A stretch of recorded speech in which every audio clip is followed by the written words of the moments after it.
As I sit here today, as a point of reference, it is May of 2021, and I'm here to talk about the rapid increase in the cost of construction as it relates to building materials and the cost of labor related to how we calculate the replacement cost of your home or your commercial building.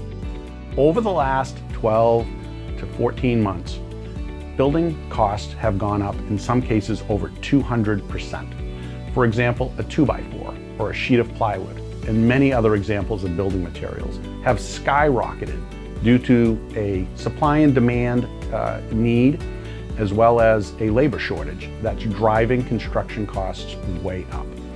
As it relates to your home or your commercial building, be careful not to confuse the cost of construction and the replacement cost of your building to either market value or appraised value or the assessed value of your home. Those two are not relevant in the calculation of the replacement cost. Market value is what your home would sell for on the market. Your assessed value is what your town or city assess your property at for tax purposes.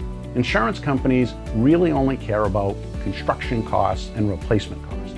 So I recommend you contact your independent insurance agent and ask them to complete a construction cost estimator to make sure that you are keeping up with the cost of construction as it relates to your house, so that if you do have a covered loss, it's covered in full at the end of the claim.